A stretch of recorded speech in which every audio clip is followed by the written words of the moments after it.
Maya skipped out of Mr. Boyle's corner store, swinging the paper bag in her hand like it was some kind of prize.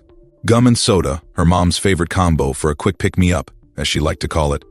Maya smiled to herself, already planning to grab her sketchbook and draw until dinner. The street was alive as usual. Kids were riding bikes, a group of boys was shooting hoops down the block, and the smell of someone's barbecue was making her mouth water. It felt like one of those normal, easy afternoons. But then, like a scratch on a favorite record, the sound of a police siren tore through the air.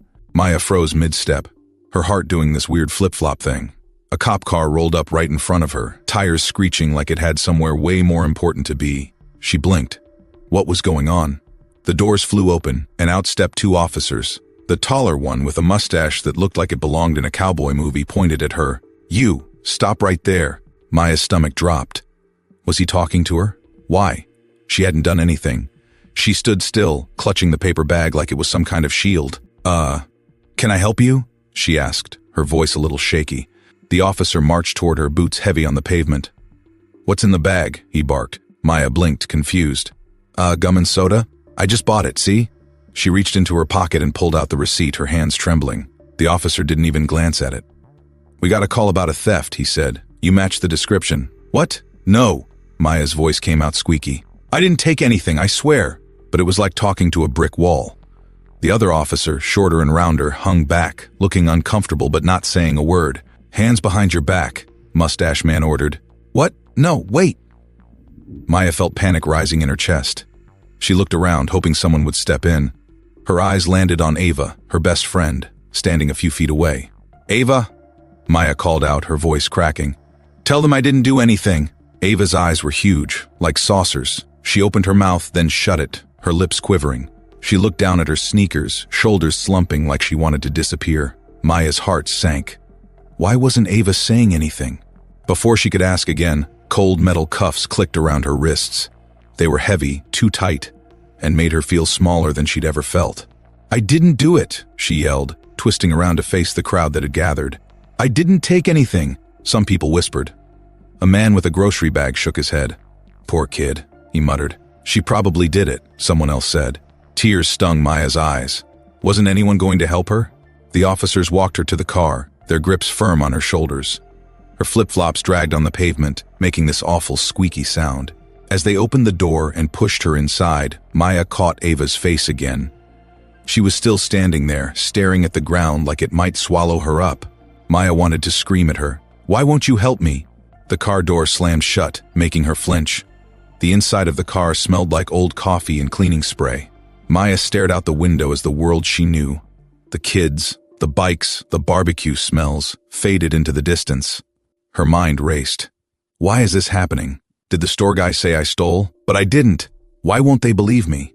Her chest felt tight, like someone had wrapped a rubber band around it and kept pulling. She thought of her mom. How was she going to explain this? Would she even believe her? Maya sniffed, trying to hold back the tears, but it was no use. They slid down her cheeks, warm and endless. As the car turned a corner, she wiped her face on her shoulder and whispered to herself, "I'll fix this. Somehow, I'll fix this." Because deep down, she knew one thing, the truth was on her side. The waiting room at the police station smelled like old coffee and stale air. The chairs, hard plastic and bolted to the floor, squeaked every time someone shifted. Maya sat there, staring at her cuffed hands resting in her lap. Her wrists hurt, and her throat was tight from holding back tears. She kept replaying the scene in her head, the flashing lights, the cuffs, Ava just standing there saying nothing. Why? Ava was her best friend. Best friends were supposed to have your back.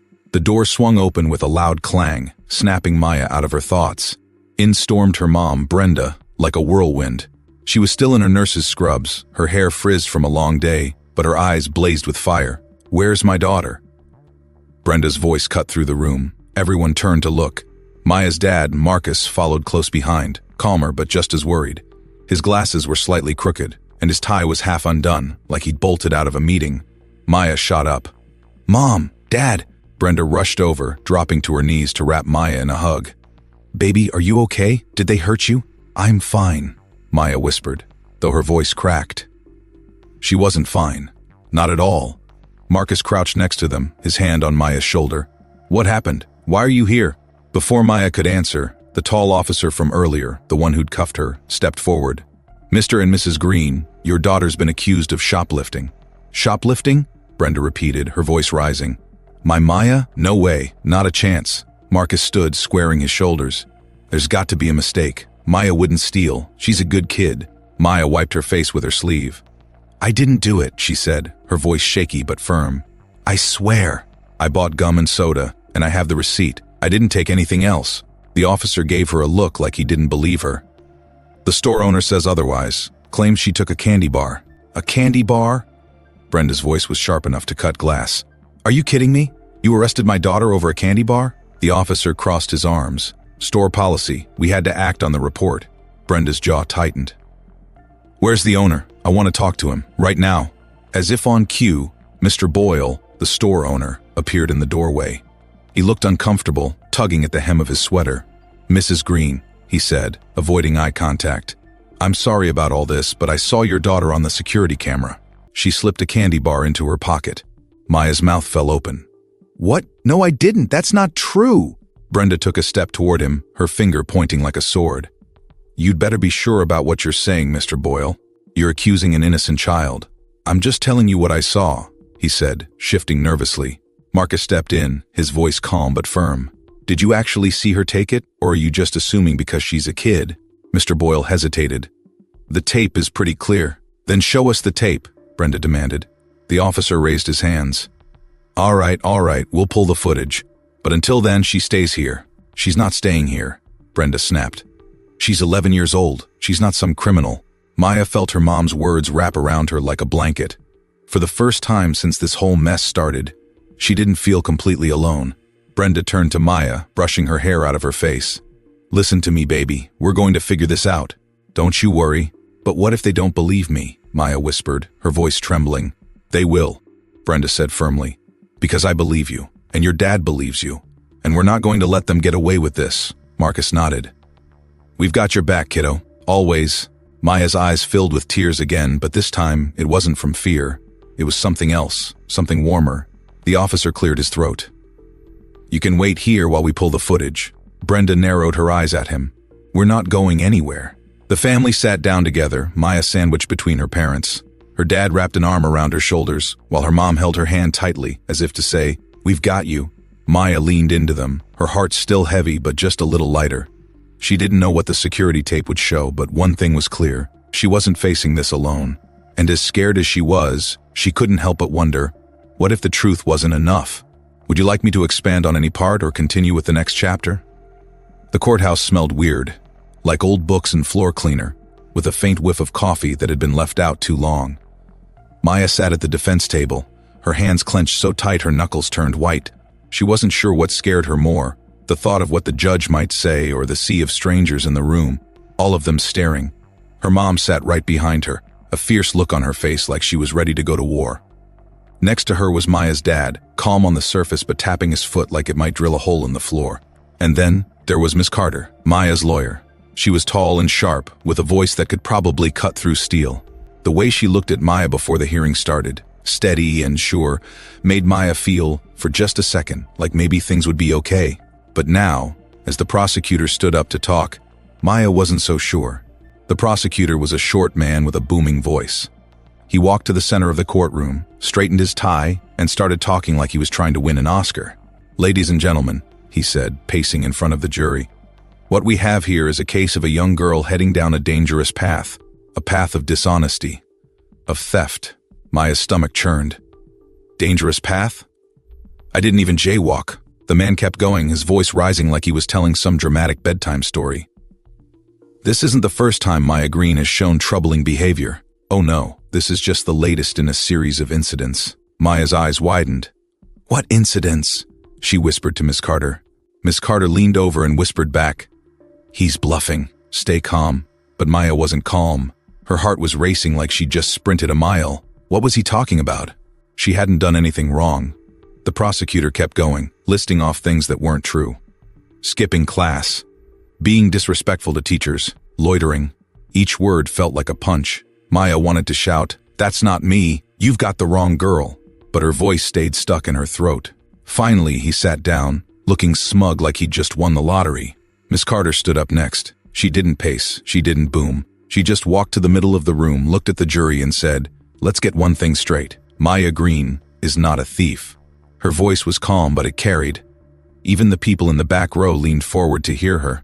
She's an 11-year-old girl with a spotless record, straight A's, a love for drawing, a family who raised her to know right from wrong. Miss Carter paused, letting the words settle. "Now," she said, turning toward the jury, "does that sound like a child heading down a dangerous path? Or does it sound like someone who's being unfairly accused?" Maya felt a little flicker of hope.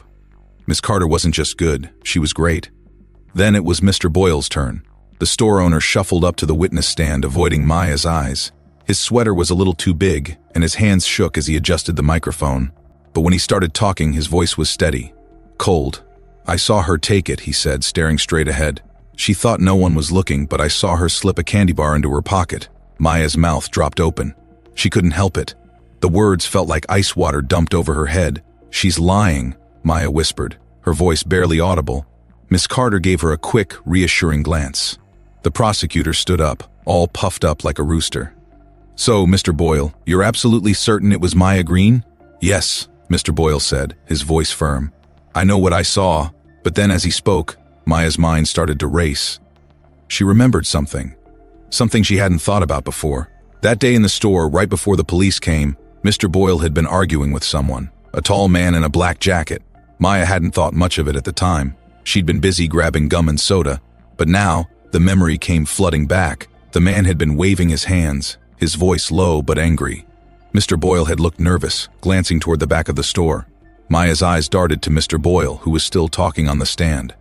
For the first time, she noticed how tense he looked, how his eyes flicked to the prosecutor every few seconds, like he needed approval. Why was he lying? And who was that man? When it was Miss Carter's turn to cross-examine, she stood up slowly, like she had all the time in the world. "Mr. Boyle," she said, her voice smooth as silk, "you said you saw Maya take a candy bar. Is that correct?"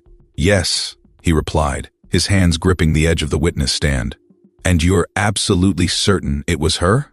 "Yes," he repeated, a little too quickly. Miss Carter tilted her head. "You didn't say mistake her for someone else? Another customer, maybe?" "No," Mr. Boyle snapped. Maya watched him carefully. His hands were shaking again. "Interesting," Miss Carter said, her tone cool. "Because Maya has a receipt for her gum and soda, and no candy bar was found on her when she was searched." Mr. Boyle shifted in his seat. "She must have ditched it before the police came." Miss Carter nodded, but there was a sharpness in her eyes. "That's all for now." As Mr. Boyle stepped down, Maya's eyes followed him. He avoided looking at her, staring at the floor as he shuffled back to his seat. Maya leaned toward Miss Carter and whispered, "He's lying. I saw him arguing with someone in the store that day." Miss Carter's eyebrows shot up. "You did? With who?" Maya shook her head. "I don't know. Some guy in a black jacket, but they looked tense." Miss Carter's lips pressed into a thin line. "Okay," she said. "That's important, but let's keep it between us for now." The judge called a recess, and everyone filed out of the courtroom. Maya felt like she could finally breathe again, but the weight of what had just happened stayed heavy on her shoulders. As she stepped into the hallway with her parents, she couldn't help but glance over her shoulder. Mr. Boyle was talking to the prosecutor, his back turned to her. Who was that man in the black jacket?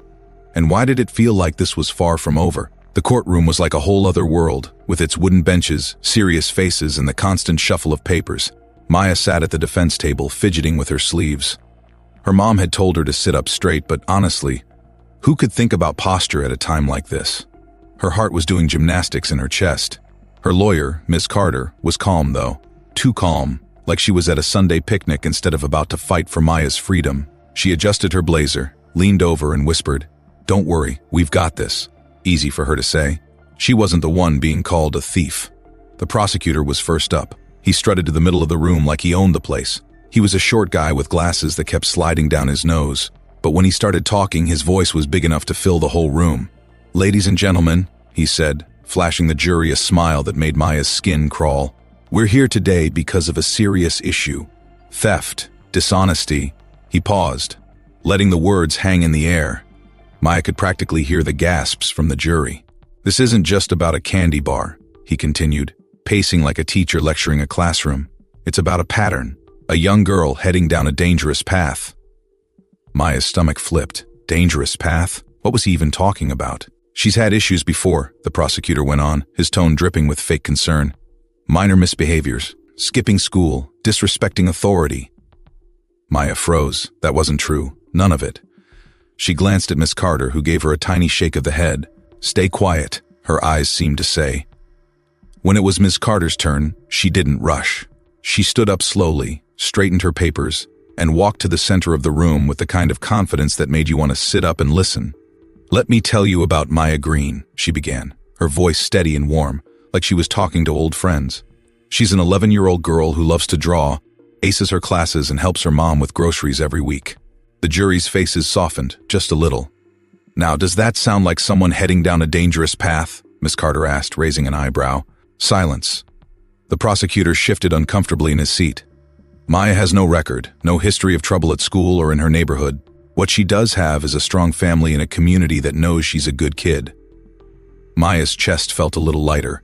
Miss Carter wasn't just defending her, she was fighting for her like she really believed it.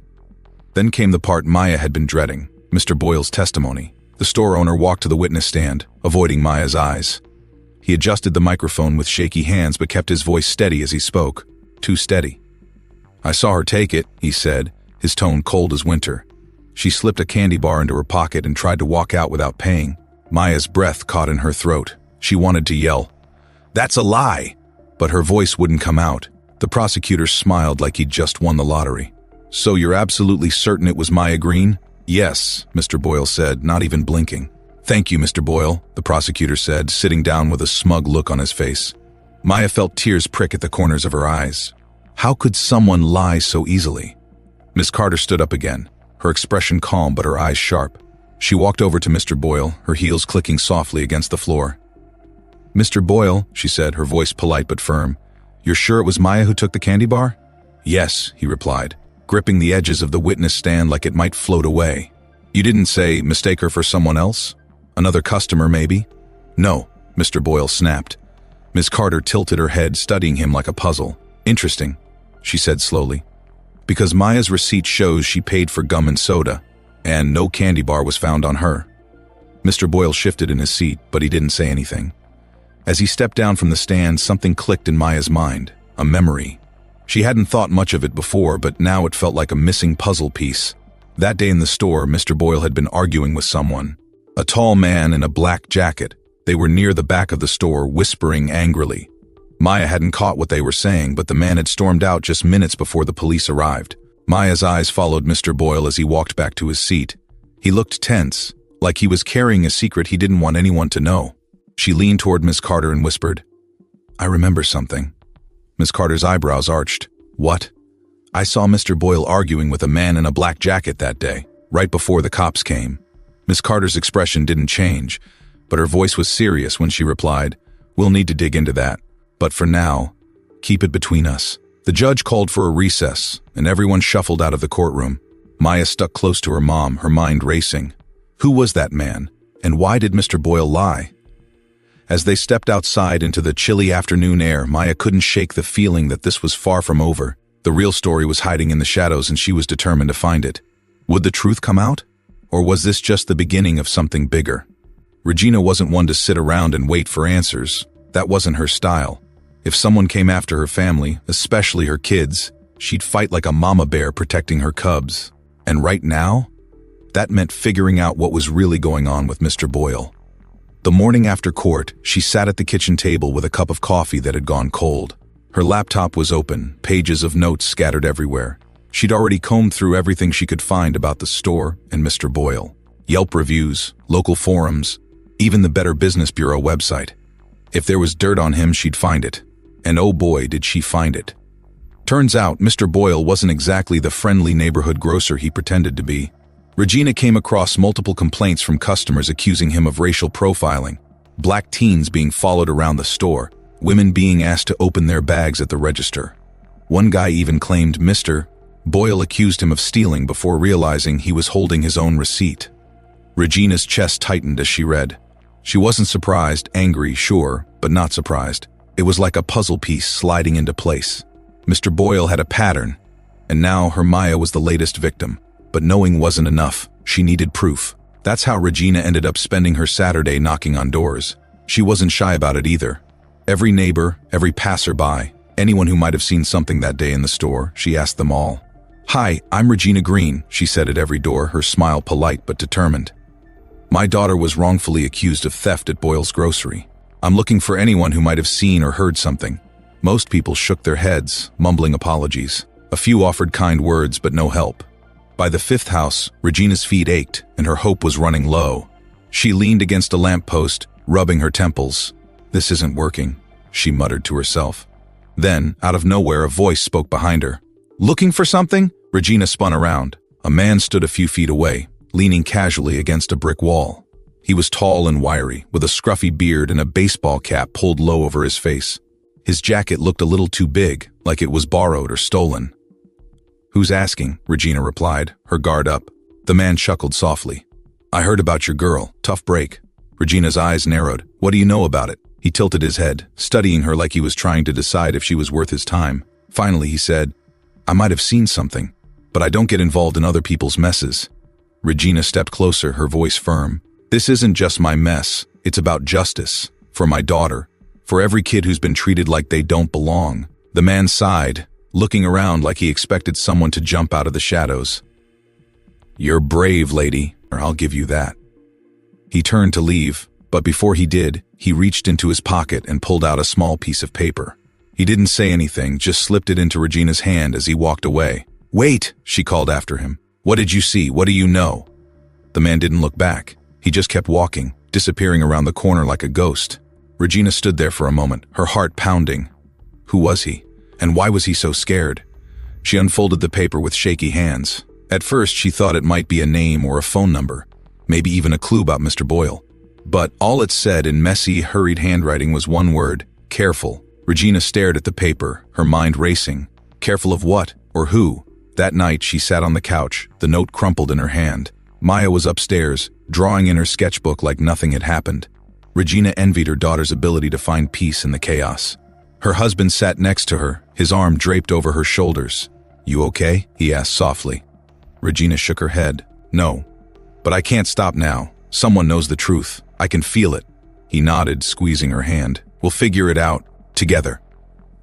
But as the night stretched on, Regina couldn't shake the feeling that they were being watched. Every creak of the house, every shadow outside the window, made her heart skip a beat. She glanced at the note again, the word glaring back at her like a warning. Careful. Maya stared at her best friend, Ava, as they sat cross-legged on the bedroom floor. Ava had barely said a word since she arrived, which was weird. Normally, Ava couldn't stop talking, especially about dumb stuff like her dog eating her homework or the latest dance craze. But today, she was quiet, too quiet. "You good?" Maya asked, tossing a pillow at her. Ava flinched and gave a weak smile. "Yeah, just tired, I guess." Maya raised an eyebrow. "You guess? Girl, you've been acting weird all week. What's up?" Ava shrugged and picked at the hem of her hoodie. "Nothing." "Liar," Maya shot back, leaning closer. "You're my best friend. I know when something's up. Spill it." Ava sighed, looking everywhere but at Maya. Finally, she said, "I've been thinking about what happened at the store." Maya froze. "What about it?" I saw something," Ava whispered, her voice so quiet it was almost like she didn't want to hear herself say it. Maya's heart skipped a beat. "You what?" Ava hesitated, chewing on her lip. "I didn't mean to. I was there, okay? In the back, near the candy aisle. I saw Mr. Boyle talking to some guy in a black jacket. They were arguing. Like, really arguing." Maya's chest tightened. "What were they saying?" "I don't know," Ava said quickly. "I couldn't hear them, but the guy looked mad, and then he grabbed something off the shelf and left. He didn't pay." Maya's mind raced. The man in the black jacket. She remembered him too, storming out just before everything went down. But why hadn't Ava said anything sooner? "Why didn't you tell me?" Maya asked, her voice shaking. "I was scared," Ava blurted out. "I thought if I said something, they'd come after me. Or my family.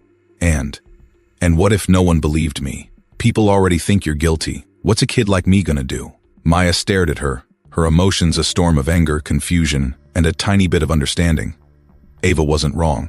Adults didn't always listen to kids, especially when things got messy. "But Ava," Maya said softly, "this could help me. It could prove I didn't do anything wrong." "I know," Ava whispered, tears welling up in her eyes. I didn't know how to say it. I didn't know if it would make things worse." They sat in silence for a moment, the weight of Ava's confession hanging in the air. Finally, Maya took a deep breath. "You have to tell someone, my mom, my lawyer, someone." Ava shook her head. "No way. What if Mr. Boyle finds out?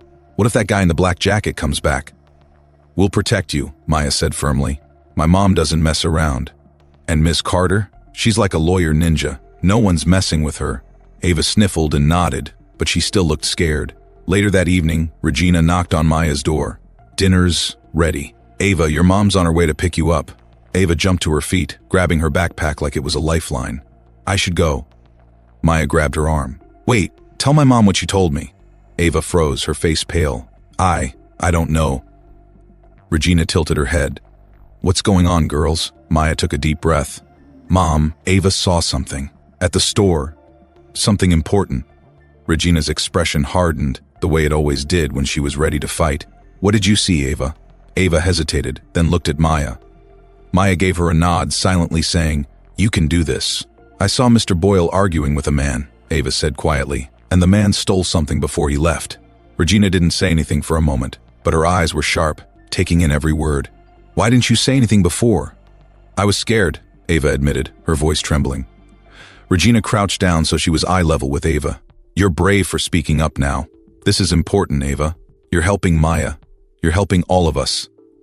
Ava sniffled and nodded. "Okay, I'll tell Miss Carter." Maya gave her a small smile. "Thank you." As Ava left with her mom, Maya turned to Regina. "Do you think this will help?" Regina hugged her tightly. "It's a start, and every piece of the truth gets us closer to clearing your name." But as Regina watched Ava's car disappear down the street, she couldn't shake the feeling that things were about to get even more complicated. Because if someone was willing to frame an innocent kid, what else were they capable of? The pieces of the puzzle were coming together, but the picture they painted wasn't just unfair, it was dangerous. And Regina wasn't about to back down. The morning of the protest started quiet, almost too quiet. The sun barely peeked over the horizon, and the streets were still, like they were holding their breath. But Regina wasn't still. She was buzzing around the kitchen, making sandwiches, filling water bottles, and double-checking her list. "Maya, where's your sign?" she called out, glancing at the clock. Maya shuffled into the room, still in her pajamas, holding a poster that read, "I'm a kid, not a criminal." Her handwriting was shaky, but the message was clear. Regina smiled. "That's perfect, baby. Now go get dressed. We've got a big day ahead." By 10 a.m., the sidewalk outside Boyle's grocery was packed. People of all ages and backgrounds came, holding signs that read things like "Justice for Maya" and "Stop profiling our kids." Someone brought a speaker, blasting songs about freedom and change. Maya stood next to Regina, clutching her poster tightly. She felt small in the crowd, like a single raindrop in a storm. But when she looked around and saw all the people there for her, her chest swelled with something she hadn't felt in weeks: hope. Mr. Jenkins, the local activist, stood on a crate in the middle of the crowd, his voice booming like a preacher at Sunday service. "They want us to stay silent," he said, pointing toward the store. "But silence won't bring justice. Silence won't protect our children." The crowd cheered, their voices blending into a roar that echoed down the street. Regina squeezed Maya's shoulder. "See all these people? They believe in you. They know the truth." Maya nodded, her eyes stinging. She wasn't used to this kind of attention. It felt strange, like wearing shoes that didn't quite fit, but not everyone was cheering. Across the street, a group of counter-protesters gathered, waving their own signs. "Support local businesses," one read. Another said, "Stop the lies." They shouted things like "Go home" and "Stop causing trouble." Maya flinched at their words, but Regina stood tall, her jaw tight. "Ignore them," she said. "They're just scared of the truth."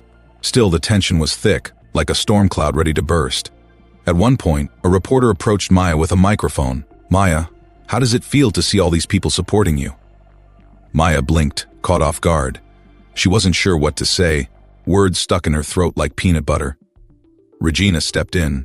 "She feels grateful," she said firmly. "Grateful for everyone who's standing up for what's right." The reporter nodded, jotting something down. "And what about the counter-protesters? Any comment on them?" Regina didn't miss a beat. They're entitled to their opinion. But we're here for justice, not arguments. As the hours passed, the protest grew louder and more passionate. People shared their stories of being mistreated, of feeling invisible, of being judged before they could even speak. One woman said, "My son was stopped in that store last year for looking suspicious. He was just buying a pack of gum." Another man added, This isn't just about Maya. This is about all of us. Maya listened, her heart heavy but full. It was strange hearing so many stories that sounded like hers. It made her feel less alone, but it also made her angry. Why did this keep happening? Then, just as the sun started to dip, things took a turn. A counter-protester stepped into the street yelling, "You're ruining this town." Before anyone could respond, another voice shouted back, "No, people like you are ruining it." The crowd shifted, tension crackling like static electricity. Maya grabbed Regina's arm. "What's happening?"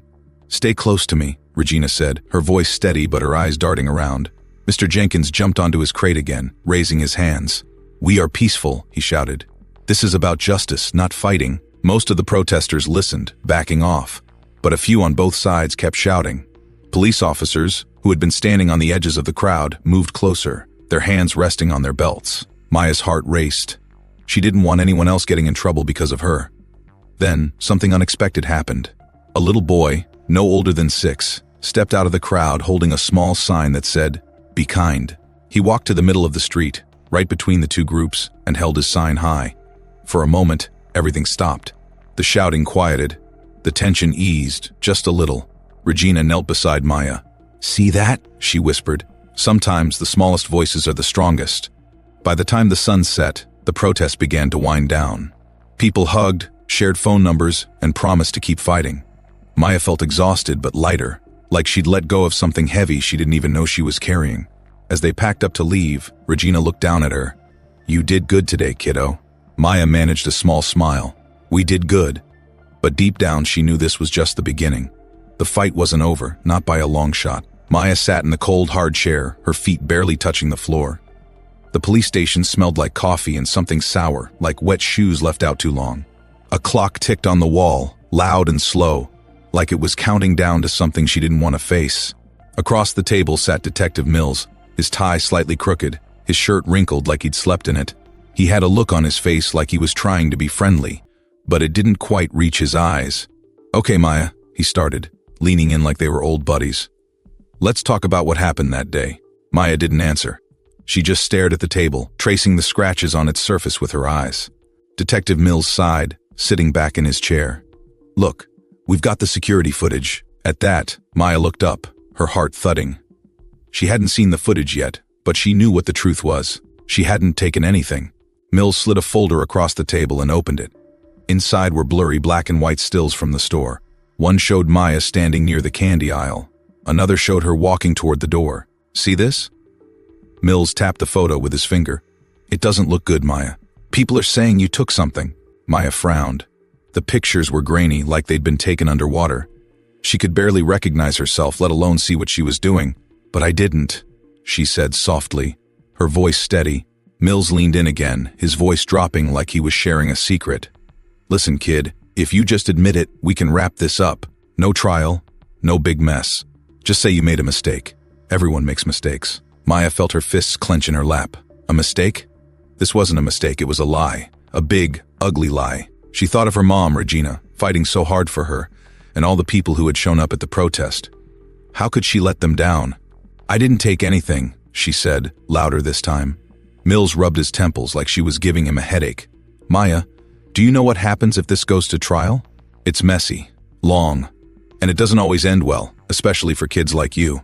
"Kids like you." The words hit her like a slap. She knew what he meant. He didn't even have to say it. "I didn't do it," she repeated, her voice firm. Mills sighed again, like he was dealing with a stubborn toddler. "All right, let's look at this another way. Maybe you didn't mean to take it. Maybe you just forgot to pay. That's possible, right?" Maya shook her head. "No, I didn't forget. I didn't take anything." Mills stared at her for a long time, his eyes narrowing like he was trying to read her mind. "You're a tough one, huh?" Maya didn't answer. She just sat there, staring him down. Finally, Mills stood up. "Okay, kid, have it your way. But don't say I didn't try to help you." When Mills left the room, Maya let out a shaky breath she didn't even know she'd been holding. Her palms were sweaty, and her heart felt like it was going to burst out of her chest. But she didn't cry. She wouldn't give them that. The door opened again, and Regina walked in, her face a mix of worry and pride. "You okay?" she asked, crouching down to Maya's level. Maya nodded. "They tried to make me say I did it, but I didn't, Mom. I swear." Regina pulled her into a hug, holding her tight. "I know, baby, I know. And you did the right thing, staying strong. They're just trying to scare you. But we're not scared, are we? Maya shook her head, even though her stomach still churned. That night, back at home, the security footage played on the news. The anchor's voice was calm, almost bored, as she said, "The released footage is inconclusive, showing no clear evidence of theft." Maya watched from the couch, her knees tucked up to her chest. The blurry images flashed across the screen and her heart ached. How could something so unclear make her look so guilty? Regina turned off the TV, her face set in a hard line. "They've got nothing," she said, more to herself than to Maya. "But we need to find something that proves you didn't do this." Later that night, as Maya lay in bed staring at the ceiling, she thought about the detective's words, about how easy it would have been to just say she took the candy bar and make it all go away. But then she thought about Ava, about the protest, about all the people who believed in her. And she thought about the truth. The truth mattered. She clenched her fists, her resolve hardening. They could try to scare her, trick her, make her doubt herself. But she wasn't going to back down. Maya might have been just a kid, but she wasn't about to let them win. Maya sat in the cold, hard chair, her feet barely touching the floor. The police station smelled like coffee and something sour, like wet shoes left out too long.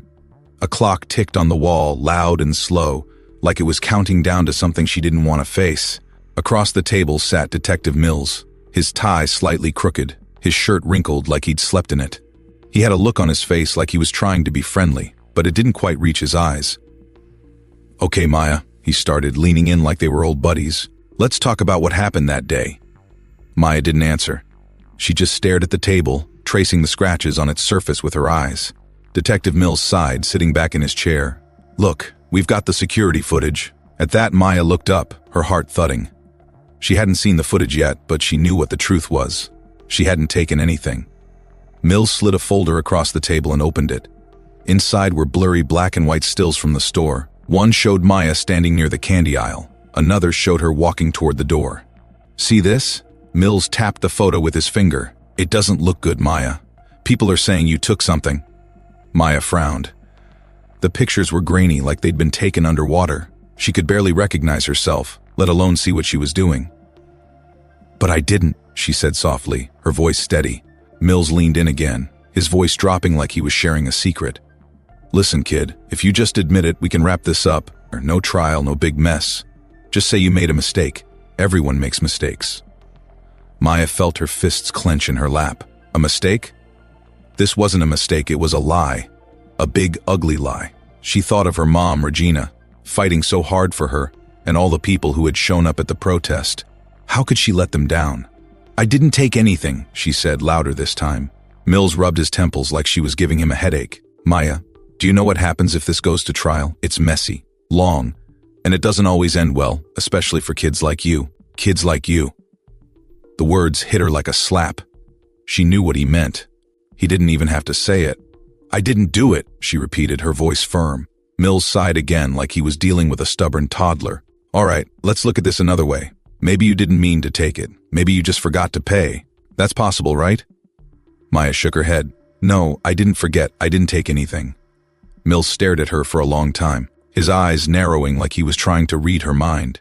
"You're a tough one, huh?" Maya didn't answer. She just sat there, staring him down. Finally, Mills stood up. "Okay, kid, have it your way. But don't say I didn't try to help you." When Mills left the room, Maya let out a shaky breath she didn't even know she'd been holding. Her palms were sweaty, and her heart felt like it was going to burst out of her chest. But she didn't cry. She wouldn't give them that. The door opened again, and Regina walked in, her face a mix of worry and pride. "You okay?" she asked, crouching down to Maya's level. Maya nodded. "They tried to make me say I did it, but I didn't, Mom, I swear." Regina pulled her into a hug, holding her tight. "I know, baby. I know. And you did the right thing, staying strong. They're just trying to scare you. But we're not scared, are we?" Maya shook her head, even though her stomach still churned. That night, back at home, the security footage played on the news. The anchor's voice was calm, almost bored, as she said, "The released footage is inconclusive, showing no clear evidence of theft." Maya watched from the couch, her knees tucked up to her chest. The blurry images flashed across the screen, and her heart ached. How could something so unclear make her look so guilty? Regina turned off the TV, her face set in a hard line. "They've got nothing," she said, more to herself than to Maya. But we need to find something that proves you didn't do this. Later that night, as Maya lay in bed staring at the ceiling, she thought about the detective's words, about how easy it would have been to just say she took the candy bar and make it all go away. But then she thought about Ava, about the protest, about all the people who believed in her. And she thought about the truth. The truth mattered. She clenched her fists, her resolve hardening. They could try to scare her, trick her, make her doubt herself. But she wasn't going to back down. Maya might have been just a kid, but she wasn't about. The courtroom was packed. People squeezed into the wooden benches, some standing along the back wall. The air felt heavy, like the room itself was holding its breath. Maya sat at the defense table, her hands clasped so tightly her knuckles turned white. She kept glancing at Ava, who sat nervously a few feet away, swinging her legs like a little kid sitting on the edge of a pool. Ava was up next. Everyone knew her testimony was important, but she was only 9 years old. Would they listen to her? Would they believe her? When the judge called Ava to the stand, she froze for a second. Her mom gave her a little nudge, whispering, "You've got this, sweetheart." Ava nodded and walked up, her steps so small and slow it was like she was walking through mud. She climbed into the witness chair, her feet dangling above the floor. The clerk asked her to raise her hand and swear to tell the truth, and she did, her voice barely above a whisper. "State your name for the record," the prosecutor said. "Ava Thompson," she said, her voice shaking just a little. Maya watched her friend closely. She wanted to reach out to tell her it was okay, but all she could do was sit and hope. The prosecutor started with easy questions. "Ava, how old are you?" "9, she said. "And you were with Maya the day of the incident?" Ava nodded. "Yes, ma'am." The prosecutor smiled, trying to put her at ease. "Can you tell the court what you saw that day?" Ava took a deep breath, her hands gripping the sides of the chair. "We were at the store, looking at the candy. Maya didn't take anything. I saw Mr. Boyle arguing with a man by the counter. It got loud. Then when we left, he yelled at us. Maya's heart leapt." Ava was telling the truth, clear and simple, but the defense attorney didn't look impressed. He leaned back in his chair, his pen tapping against the table like he was bored. When it was his turn to cross-examine, he stood up, adjusting his suit like he was about to give a big speech. "Ava," he said, his voice smooth and calm. "You're 9 years old, right?" "Yes," Ava said, her voice small again. 9 is pretty young, wouldn't you agree?" Ava frowned, confused. "I guess so." The lawyer nodded like she'd just proven his point. "And it can be hard to remember things exactly the way they happened, can't it? Especially when there's a lot going on?" Ava hesitated. I guess. But you're sure Maya didn't take anything?" "Yes," Ava said, louder this time. "I'm sure." The lawyer smiled, but it wasn't a friendly smile. It was sharp like a knife. "Ava, do you know what the word mistake means?" Ava blinked. "Yes." "Do you think it's possible you made a mistake about what you saw?" "No," Ava said firmly, her little fists clenching in her lap. The lawyer stepped closer, his voice dropping like he was sharing a secret. "Ava, isn't it true that you and Maya are best friends?" "Yes," Ava admitted. "So you'd do anything to help her, wouldn't you?" Ava paused, looking at Maya. Tears stung Maya's eyes, but she tried to keep her face calm, to tell Ava it was okay. "I'm telling the truth," Ava said finally, her voice breaking. The lawyer shrugged, turning back to the judge. No further questions. When Ava climbed down from the stand, she looked like she wanted to run. Regina met her halfway, pulling her into a hug and whispering, "You did great, sweetheart." Maya wanted to thank her, but Ava was already hurrying out of the room, her mom close behind. As the day went on, Maya felt the weight of Ava's words and the lawyer's questions pressing down on her. The prosecutor had tried to show Ava's bravery, but the defense had twisted it, making it seem like she was just a kid trying to protect her friend. Would the jury believe Ava? Or would they see her as just a little girl who didn't know what she was talking about? That night, back at home, Maya couldn't stop thinking about Ava's face. How scared she'd looked, how hard she'd tried to stand up for her. "I don't want her to get hurt because of me," Maya said quietly, sitting at the kitchen table with Regina. Regina reached across the table, taking her hand. "Ava did what she felt was right, just like you're doing. This isn't your fault, baby." "But what if they don't believe her?" Maya whispered. Regina sighed, her eyes heavy with worry. "Then we keep fighting. The truth doesn't go away, Maya. It just takes time for people to see it." Maya nodded, but deep down she wasn't sure how much more time they had. It started out like any other day for Sean, the young guy who worked part-time at the store. He wasn't looking to stir the pot.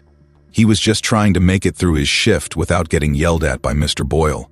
Sean had a system: clock in, keep his head down, and let the hours crawl by. But that day, something nagged at him. Sean couldn't shake the memory of Maya's face from the news. That little girl, sitting in court, looking scared but trying to be brave. And Ava, she'd reminded him of his baby sister. What if it had been her? He found himself wandering into the back room during his break. Past the stacks of outdated snacks and dusty shelves, the old security system was there, shoved in the corner like nobody cared about it anymore. It was one of those clunky machines with wires spilling out everywhere, like a spiderweb gone wrong. Sean stared at it for a moment, biting his lip. He knew the official footage had been shown on the news, but something didn't sit right. The angles were weird, and Mr. Boyle's attitude during the whole ordeal had been off. Maybe I'm just overthinking it, he muttered, but his hand was already reaching for the power switch. The system sputtered to life with a low hum. The screen flickered, showing a jumble of old timestamps. Sean squinted at them, scrolling back to the day in question. It took forever, like trying to find one specific song on an ancient iPod with a broken scroll wheel. Finally, he found it. There was the candy aisle. There was Maya, just like they'd all seen before. She wasn't holding anything, just looking around. Then, a figure moved into the frame, a man, wearing a dark hoodie. Sean's breath caught. The man grabbed a candy bar, slipped it into his pocket, and strolled toward the door like he didn't have a care in the world. Sean rewound the footage, played it again, and again. There it was, clear as day. His stomach churned. He knew what this meant. If he handed this over, Mr. Boyle would lose it. The guy already treated him like dirt. But Sean couldn't just sit on this, could he? He sat there for a long moment, chewing on his thumbnail. "What do I do?" he whispered, like the dusty shelves might have an answer. The rest of his shift dragged by, the knowledge weighing on him like a backpack full of bricks. When his shift finally ended, he shoved the footage onto a flash drive and stuffed it into his pocket. Sean didn't go home. Instead, he found himself standing outside the office of Maya's lawyer, Ms. Carter. The building was quiet, the kind of place where you could hear your own thoughts a little too loudly. He hesitated at the door, his hand hovered over the handle, shaking slightly. What if they don't believe me, he thought, but then he remembered Maya's face, her tears, her bravery. Sean took a deep breath and walked in. Miss Carter looked surprised to see him, especially when he introduced himself as a store employee. "What can I do for you?" she asked, her tone polite but cautious. Sean fidgeted, pulling the flash drive from his pocket. I found something on the old security system." Her eyes narrowed. "Something like what?" Sean handed her the drive, his heart pounding. "The truth." Miss Carter plugged it in immediately, her face growing more serious with each passing second. When the footage played, she leaned forward, her sharp eyes catching every detail. When it was over, she sat back in her chair, letting out a slow breath. "This changes everything," she murmured. Sean felt a wave of relief but also fear. "What's going to happen now?" Miss Carter gave him a small, encouraging smile. "Now, we fight back with the truth." As Sean left the office, he felt lighter, like he'd finally dropped those bricks he'd been carrying around all day. But he also knew things were far from over. For Maya, though, for her mom and Ava, this was the crack in the wall they'd been waiting for. And Sean? He'd just given them the hammer. Later that night, Miss Carter called Regina. "We've got it," she said, her voice brimming with determination. Regina's hands trembled as she clutched the phone. "What do you mean?" "Proof. Real, undeniable proof that Maya didn't steal anything." Regina sat down hard on the edge of her bed, tears springing to her eyes. "Oh, thank God." Across town, Maya was sitting at the kitchen table, sketching quietly in her notebook. When Regina walked in, her face glowing with hope for the first time in weeks, Maya looked up. "What is it, Mom?" Regina smiled, her eyes shining. "The truth, baby. Someone found the truth." And for the first time in a long time, Maya felt a spark of hope, too. The courtroom was buzzing like a beehive. People whispered to each other, craning their necks to see Maya and her lawyer, Ms. Carter, sitting at the defense table. This time, though, Maya wasn't slouched or avoiding everyone's eyes. She sat up straight, her hands folded neatly in her lap, and her mom, Regina, was right beside her, looking fierce as ever. This wasn't just another day in court. Today, they had the truth on their side. The judge called the court to order, banging his gavel twice. The room fell silent, but the air was electric. It felt like everyone in there was holding their breath, waiting to see what would happen next. The prosecutor stood first, trying to stick to his tired argument. He went on about responsibility and teaching kids lessons like he hadn't heard a word of the new evidence. His voice droned on, but nobody seemed to be listening. Then it was Miss Carter's turn. She didn't waste a second. She stood tall, holding the flash drive like it was a golden ticket. "Your Honor," she began, her voice steady and clear, "we have new evidence that proves Maya Carter is innocent." The prosecutor frowned, clearly caught off guard. The judge raised an eyebrow. "Proceed." Miss Carter walked to the monitor at the front of the room and plugged in the drive. "This is footage from the store's security system," she explained. "It was recovered by an employee, Sean Matthews, who was brave enough to come forward." She hit play. The video wasn't blurry or confusing like the first one. It was crystal clear. Everyone could see the man in the dark hoodie slipping the candy bar into his pocket, walking away as if nothing had happened. There was a collective gasp in the room. Regina grabbed Maya's hand, squeezing it tight. Maya's eyes widened as she stared at the screen. She hadn't even seen that guy before, but there he was, the real thief, plain as day. When the video ended, Miss Carter turned to the judge. "This evidence not only clears Maya of any wrongdoing, but also raises serious questions about the actions of the store owner, Mr. Boyle." Mr. Boyle, who had been sitting smugly at the prosecutor's table, suddenly looked like he'd swallowed a lemon. His face turned red, and he shifted uncomfortably in his chair. Miss Carter wasn't done. She stepped closer to the jury, her voice growing sharper. Mr. Boyle didn't just accuse Maya without cause. He ignored clear evidence to the contrary. "And this isn't the first time. We found multiple complaints of racial profiling against him." The jury whispered among themselves. Even the judge looked concerned. "And yet," Miss Carter continued, her voice rising, "he was willing to ruin the life of an 11-year-old girl. For what? To cover his own negligence?" The prosecutor tried to object, but the judge held up a hand. "Let her finish." Miss Carter turned back to the jury. "Maya didn't steal anything. She's a child who deserves to play, to dream, to grow up without a cloud of false accusations hanging over her. The real question isn't what Maya did that day, it's what kind of justice system we want to have. One that protects the truth, or one that punishes the innocent?" Her words hung in the air like a challenge. The judge called a recess to deliberate. Those minutes felt like hours. Maya and Regina sat together, holding hands tightly. "No matter what happens," Regina whispered, "I'm so proud of you." Maya nodded, though her stomach felt like it was doing backflips. Finally, the judge returned. His expression was calm but firm. He banged his gavel. "After reviewing the new evidence, this court finds Maya Carter not guilty. The case is dismissed." The room erupted. People clapped, cheered, and even cried. Regina hugged Maya so tightly she almost couldn't breathe, but Maya didn't care. For the first time in weeks, the weight on her chest was gone. But the judge wasn't finished. He turned to Mr. Boyle. "As for you, Mr. Boyle, this court will be recommending further investigation into your actions, including the complaints filed against you. Justice applies to everyone." Mr. Boyle's face fell. He didn't say a word as he slinked out of the courtroom, his head low. Outside, the air felt fresher, lighter. The crowd was still buzzing, reporters swarming Miss Carter and Regina for comments. Sean stood off to the side, looking nervous. Maya spotted him and broke away from the crowd. "Thank you," she said, her voice steady but full of emotion. Sean shrugged, his cheeks turning pink. "It was the right thing to do." Maya smiled. "It's still brave." As they walked away from the courthouse, Maya felt something she hadn't in a long time. Hope.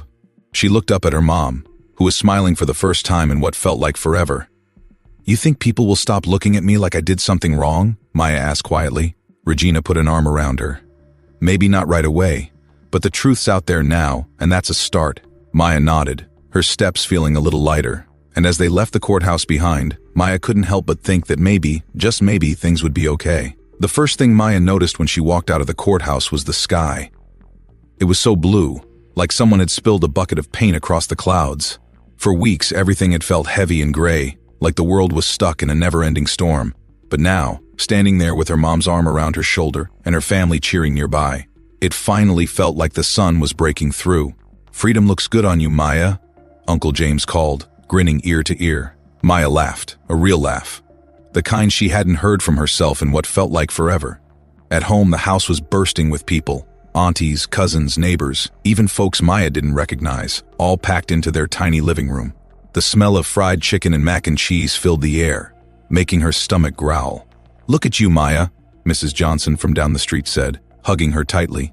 "You're a warrior now, baby. You stood tall when the world tried to knock you down." Maya smiled shyly. She didn't feel like a warrior. She felt like a kid who just wanted to play outside without the world thinking the worst of her. After the food was served and the hugs were given, Maya slipped away to her room. It wasn't big, just a small space with her bed, a desk, and a stack of books she hadn't touched in weeks. But it was hers, and it felt safe. She sat at her desk, staring at a blank notebook. Her mom had given it to her after court, saying, "Write it all down, baby. Your story matters." Maya picked up her pen. The words came slowly at first, like drops of water from a leaky faucet. "Dear Journal," she wrote, "I don't know where to start. A few weeks ago I was just a kid. Now I feel like the whole world has seen me cry, fight, and stand up for myself. It wasn't easy. But I guess that's what makes it important." She paused, tapping the pen against her chin. How do you explain something like this? How do you put into words the fear, the anger, the hope? She kept writing. By the time she put the pen down, the sun had set, and her hand ached. But the notebook wasn't blank anymore. It was filled with her story, every moment, every tear, every bit of strength she didn't know she had. She felt lighter, like a weight had been lifted off her shoulders. The next morning, Maya showed her mom what she'd written. Regina read every word, her eyes glistening with tears. "This isn't just your story, Maya," she said softly. "It's a story for every kid who's ever been told they're less than. It's a story for change." Word spread quickly. First, it was just family and friends reading Maya's journal. Then the neighbors wanted copies. Then the local paper got wind of it. Before Maya knew it, her story was everywhere. People started showing up at their house, not to stare or judge, but to thank her. Teachers, activists, even other kids. "You gave us a voice," one girl said, her mom standing proudly behind her. Maya blushed. She didn't feel like she'd done anything special. She just told the truth. The community came together like never before. Churches, schools, and local groups started hosting events to talk about what happened and how to make sure it didn't happen again. Mr. Jenkins, the activist who had rallied people early on, even invited Maya to speak at a town hall meeting. At first, Maya was nervous. What if she messed up? What if people didn't listen? But when she looked out at the crowd, she saw faces full of hope, not judgment. She took a deep breath and started talking. "Hi, I'm Maya," she began, her voice trembling slightly. "A few weeks ago, I was just a kid accused of something I didn't do. It was scary, and it hurt. But it also showed me how strong we can be when we stand together." The room erupted into applause. Maya smiled, a little embarrassed but also proud. By the end of the night, people were already talking about starting a program to teach kids their rights and hold businesses accountable for racial profiling. Maya's journal became more than just a notebook. It became a symbol, a spark for change. Schools started using it to teach students about fairness and justice. Lawyers referenced it in their cases. But for Maya, it was simpler than that. It was a way to take something painful and turn it into something good. One evening, as she sat on the porch with her mom, watching the fireflies dance in the yard, Regina looked at her and said, "You know, Maya, this is just the beginning. Your voice is powerful. Don't ever stop using it." Maya smiled, leaning her head against her mom's shoulder. She didn't know what the future held, but for the first time in a long time, she wasn't scared. Because she'd learned something important. Even when the world feels big and unfair, even when people try to silence you, your voice matters. And Maya Carter was just getting started. The room buzzed with excitement. People were packed wall to wall, some leaning against the back door just to catch a glimpse. It wasn't a fancy place, just the local community center with folding chairs and a creaky wooden stage. But tonight, it felt magical, like something big was happening. Maya stood behind the curtain, her hands clutching her journal.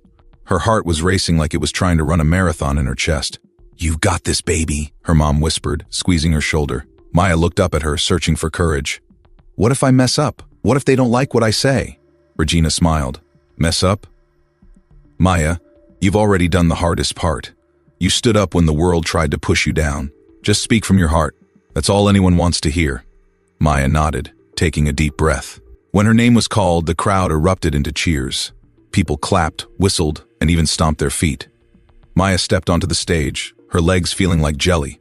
The bright lights blinded her for a second, but then she saw them, her family in the front row, her friends from school, neighbors, and even strangers.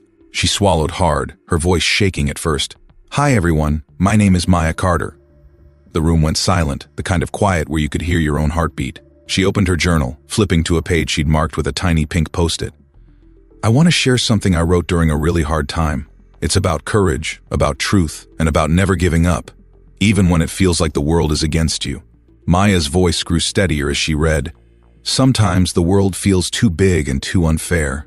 Like no matter what you do, you'll always be the one people doubt, the one they blame. But here's what I've learned. Being brave doesn't mean you're not scared. It means you do what's right even when you are. It means standing up, speaking out, and trusting that the truth will shine through. Because it will. It has to. She paused, glancing at the audience. Tears glistened in a few eyes. Her mom was smiling through hers. Maya continued, her voice full of quiet strength. I was just a kid when all this started. I'm still a kid. But I know now that even kids can change the world. Even kids can fight for justice. And together, we can make sure no one else has to go through what I did. Thank you. For a second, the room was so quiet you could hear a pin drop. Then, like a tidal wave, the applause came crashing in. People stood, clapping and cheering like their lives depended on it. Maya felt her cheeks flush. She'd never seen anything like it. It was overwhelming, but in the best way. She took a little bow, clutching her journal to her chest. As she turned to leave the stage, her mom was waiting for her at the steps. Regina held out her hand. Ready to go, my warrior? Maya smiled, slipping her hand into her mom's. Ready? They walked out together, past the cheering crowd, past the smiling faces. Maya felt light, like she was walking on air. Outside, the night was cool and quiet. The stars scattered like tiny diamonds across the sky. Maya looked up, breathing it all in. Mom, she said softly, do you think things will really change? Regina squeezed her hand. They already are, Maya. You're proof of that. Maya smiled, feeling a warmth in her chest. She didn't know what the future held, but she wasn't scared anymore. She had her family, her voice, and her story.